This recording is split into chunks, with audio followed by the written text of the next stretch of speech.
제4차 산업혁명 인공지능에 대한 미래교회 대응 방안을 연구한 박도훈입니다.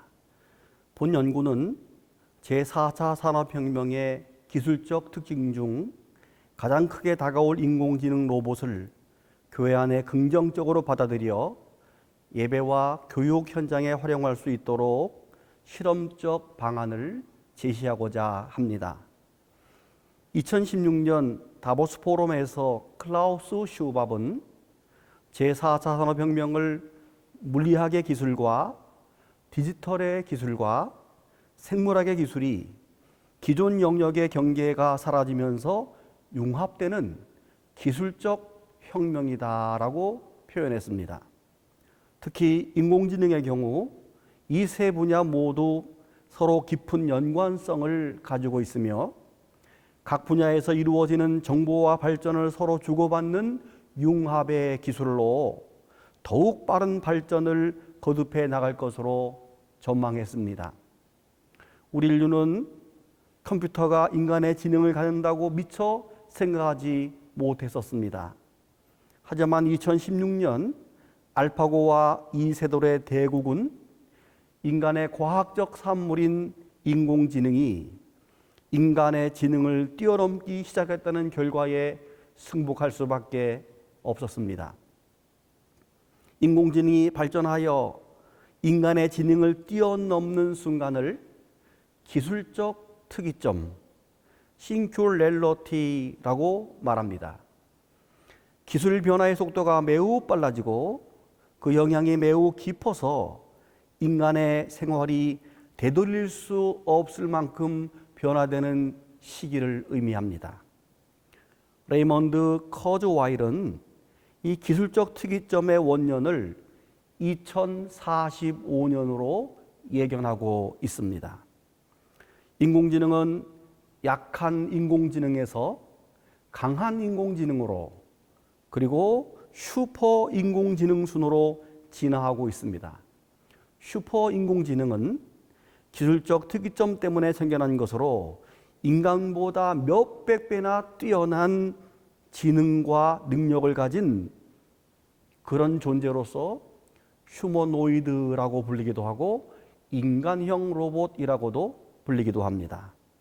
앞으로 10년 혹은 20년 후에는 인간형 로봇이 택배 직원과도 같은 단순 업무직을 대행할 것으로 전망되면서 의료와 보건, 법조, 미디어와 같은 전문직도 예외일 수가 없습니다.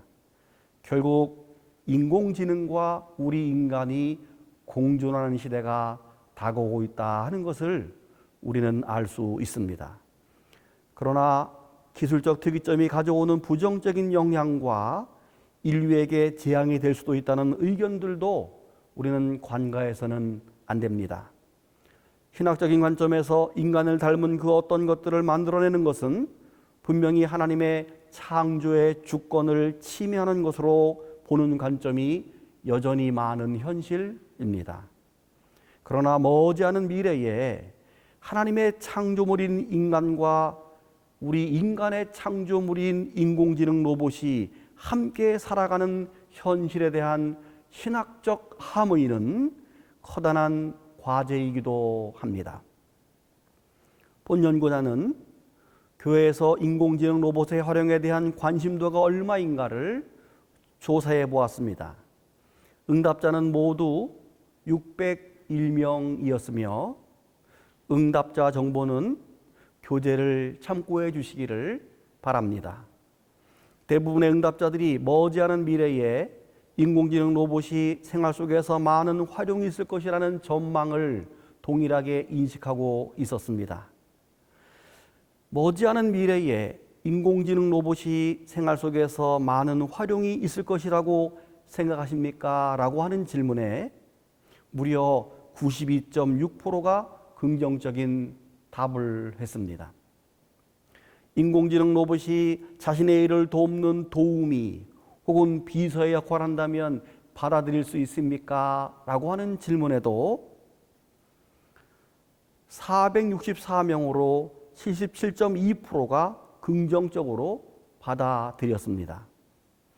인공지능 로봇에게 당신의 고민을 상담할 수 있습니까? 라고 하는 질문에도 44.9%가 긍정적으로 답을 내놓았습니다. 미래에는 교회에서도 인공지능 로봇을 적극 활용해야 한다고 생각하십니까? 라는 질문에 그렇다와 매우 그렇다가 합하여서 49.9%에 달하는 조사 결과가 있었습니다.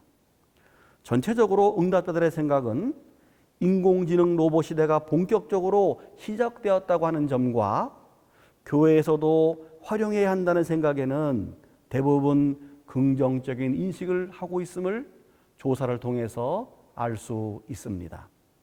그러나 영적인 부분에서는 매우 부정적인 반응을 보이기도 했습니다. 예를 들면 인공지능 로봇이 성경 공부를 가르친다면 어떻게 받아들일 것인가에 대해서는 54.7%가 부정적으로 응답을 했습니다. 그리고 31%만이 긍정적인 답을 했습니다. 인공지능 로봇이 설교를 한다면 어떻게 받아들이겠습니까? 라는 질문에 76.4%가 부정적인 답을 내놓았으며 16%만이 긍정적인 답을 했습니다. 인공지능 로봇이 임종자에게 예배를 드려주므로 평안한 임종을 맞게 하는 그런 것에 대한 견해는 어떻게 받아들이는가의 질문에서 받아들일 수 없다가 45%이고 받아들일 수 있다와 부득이한 경우에는 어쩔 수 없이 받아들일 수 있다라는 의견이 43%였습니다. 응답자들이 인공지능 로봇이 성경 공부를 인도하거나 설교를 하는 경우 부정적으로 생각하는 이유를 주관식으로 질의해 보았고 그에 대한 개인적인 답변들의 원자료를 분석해서 총 124개의 의미 단위와 4개의 범주를 구성해 보았습니다. 교재의 표 1을 참고해 주시기 바랍니다.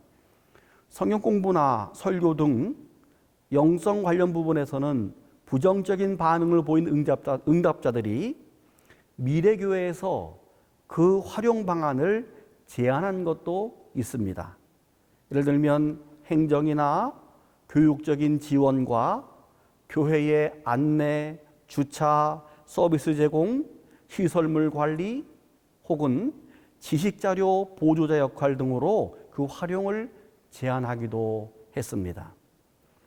본 연구자는 4장에서 인공지능에 대한 교회적 대응 방안으로 인공지능 로봇의 예배적 활용을 연구해 보았습니다.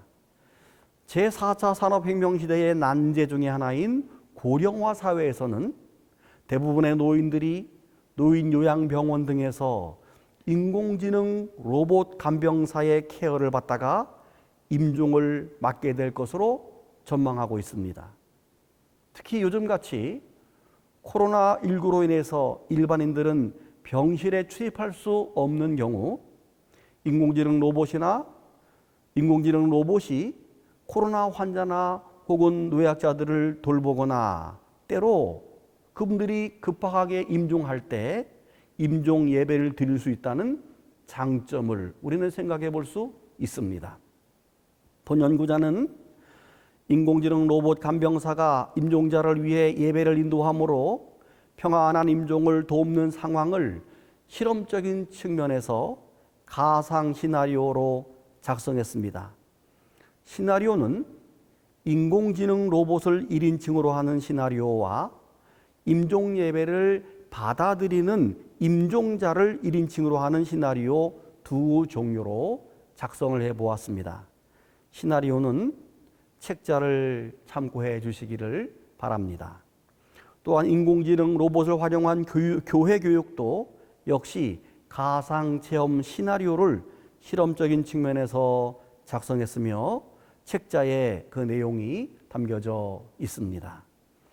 본 연구자는 마지막으로 인공지능 시대를 위한 연구와 제안을 하였습니다.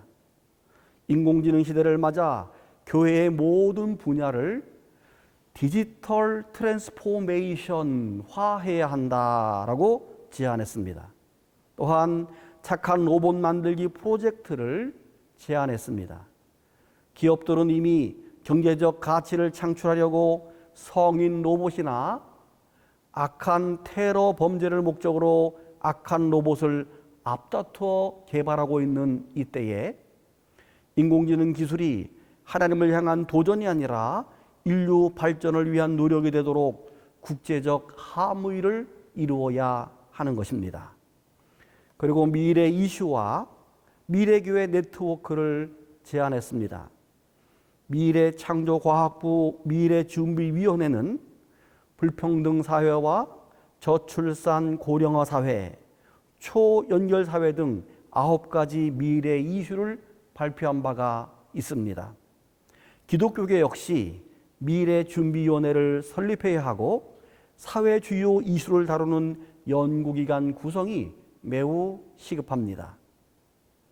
그곳에서 얻어진 정보나 연구 결과를 통합하여 과학기술계 혹은 기업이나 정부의 관련 부처에 제공해야 합니다.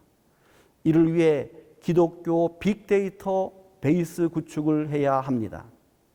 기독교 미래준비위원회의 경우 현실적인 네트워크 운동의 범주 안에서 또한 가상적인 네트워크가 이루어지므로 상상할 수 없는 발전의 가능성을 예견할 수 있습니다. 결론을 짓습니다. 이제 교회는 미래를 준비하고 대응해야 합니다. 미래교회 트렌드를 읽어내어야만 하고 인공지능에 탑재할 프로그램 개발에 박차를 가해야 합니다. 기독교 빅데이터를 구축해야 합니다. 제4차 산업혁명과 인공지능에 대해서 긍정적이고 적극적인 자세는 오히려 복음 확장의 새로운 기회가 될 것입니다. 이상으로 발제를 마칩니다. 감사합니다.